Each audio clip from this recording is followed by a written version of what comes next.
Picture this. While most people flee from active volcanoes, a team of brave scientists deliberately flew into one of Earth's most unpredictable geological monsters on August 13, 2025. But here's what makes this story even more fascinating. They were hunting for clues that could revolutionize our understanding of how Hawaiian volcanoes actually work.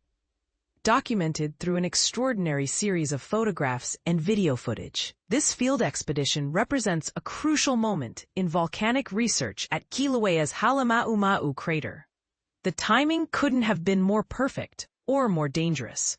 Scientists from the United States Geological Survey seized a rare opportunity to collect fresh volcanic material from what they're calling Episode 30, a temporary fissure that had emerged during the early stages of this eruptive phase. What happened next reads like something from a science fiction thriller, except it's completely real.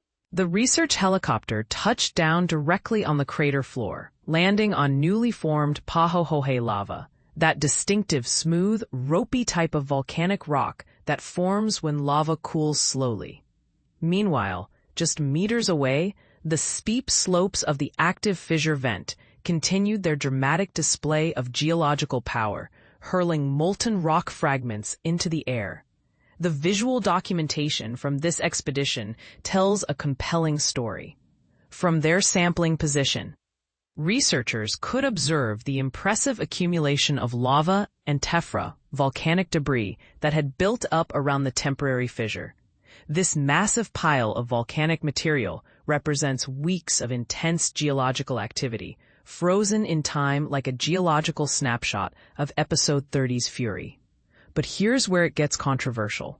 Some critics question whether sending scientists into such hazardous conditions is truly justified, especially when remote sensing technology continues to advance rapidly.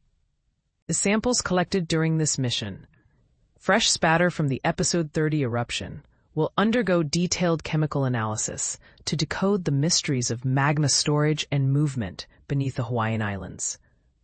Yet skeptics argue, is risking human lives really worth the incremental scientific gains? The most striking image captured during this expedition shows volcanic spatter coating the western wall of Halemaʻumaʻu crater, marking the exact locations where scientists carefully extracted their precious samples.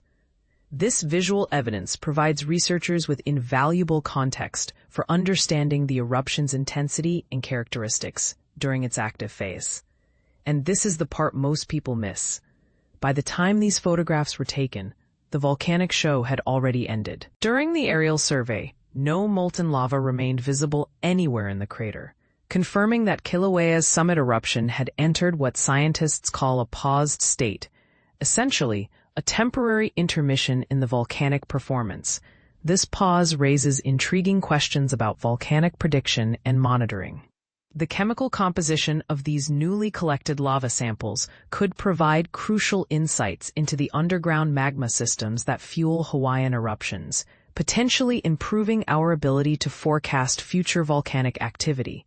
The data gathered from this dangerous mission may help scientists understand whether these pauses are predictable patterns or simply the chaotic nature of volcanic systems asserting itself. So here's the big question that demands your input.